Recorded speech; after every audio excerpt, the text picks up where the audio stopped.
बेतन एबा दरमाय आयां उयां खालामनानै कक सिलजामुं सिलै सिबिआइनि बिसिंथै जेरै नायनानै सानमुं तिसाखा 10,323 सेबक सेप्लेजाग्रक फार्सल 10,323 सेबक सेप्लेजाग्रक हापांनि साकाव कक सिलजामुं सिलजालायखा बरकनि बेतननि रां आयां उयां खाय तंग हनै कक सिलजाखा बरकनि रां बरकनो रुनानै ओंथों ते सिबिआइनि बिसिंथै चेरजागनानि सानमुं तिसालायखा borok koktuma thumnaini bisingtwi AG office phaioi borok saka newspaperni bisingtwi koktuma kasamani 10,323 rokni account mothagui rwjakbai sinai hwnei tamoni bagui mothakjaknai te sabo abohai khai tongkha abono saimanna bagui phai sokpailajak AG habanogo te CBI ni bisingtwi cherei nainen bagui yafalaikha deputation borok আজকে আমরা AG অফিসে আসার যে মূল কারণ এটা আজকের এক প্রভাতী খবরের কাগজে 10,323 সম্পর্কিত একটা খবর আমরা দেখলাম। তাতে খুব সুস্পষ্টভাবে বলা হয়েছে যে আমাদের যে অ্যাকাউন্টগুলো ছিল গভর্নমেন্টের এডুকেশন দপ্তরের আন্ডারে ট্রেজারিতে সেই অ্যাকাউন্টগুলোকে ক্লোজ করার নির্দেশিকা জারি হয়েছে।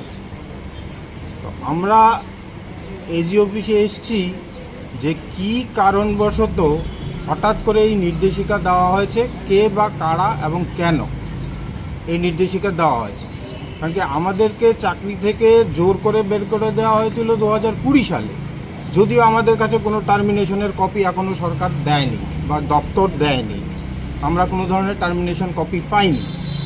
তথাপি রাজ্য সরকারের এই দপ্তরের যে মেইন খাতা, সেই খাতায় আমাদের নামগুলো ছিল, আমাদের যে স্যালারি অ্যাকাউন্টগুলো সেগুলো অ্যালাইভ ছিল। ইভেন আমাদের একজন শিক্ষিকার থেকে এই চাকরি চলে যাওয়ার এই 20 থেকে 25 সালের মাঝখানে ট্যাক্সও কাটা হয়েছে, তারও প্রমাণ আমরা পেয়েছি। সেক্ষেত্রে আমাদের প্রশ্ন হলো, আমাদের স্যালারিগুলো নিশ্চয়ই আসছিল।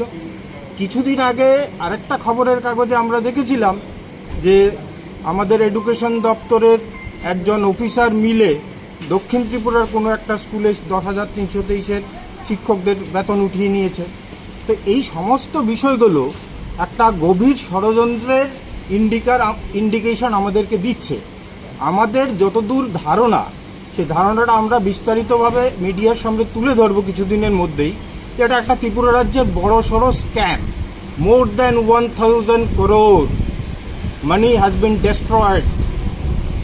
এই টাকাগুলো 10,323 বেতনের টাকা, সেটা রাজ্য সরকার উঠিয়ে নিচ্ছে এবং কোন খাতে, কেন, কোন মন্ত্রীর নির্দেশে বা কোন আমলারা জড়িত সেই তদন্ত অবশ্যই দরকার। তার জন্য আমরা চাই এই বিষয়টাতে অন্ততপক্ষে সিবিআই এর একটা তদন্ত দরকার আছে, কারণ এটা ত্রিপুরা রাজ্যের ইতিহাসে সবচেয়ে বড় স্ক্যাম।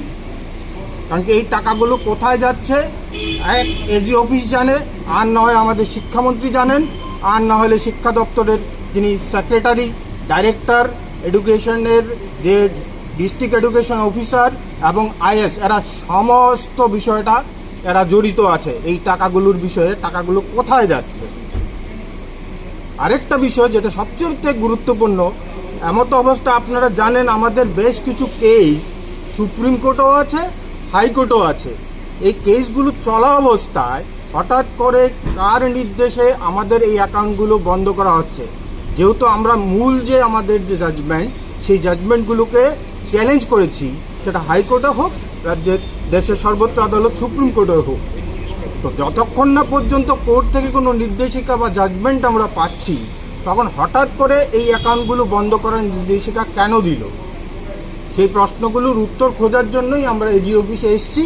যতক্ষণ না আমরা এজি অফিস থেকে সঠিক উত্তর পাচ্ছি, তো উত্তর পেলে তো ভালো, আর উত্তর না পেলে আমরা যথাযথ আইনি ব্যবস্থা কিন্তু এজি অফিসের বিরুদ্ধেও নেব এবং রাজ্য সরকারের যে ডাইরেক্টর, প্রিন্সিপাল সেক্রেটারি এডুকেশন, এদের বিরুদ্ধে, সমস্তদের বিরুদ্ধে কিন্তু আমরা আইনত ব্যবস্থা নিতে যাচ্ছি।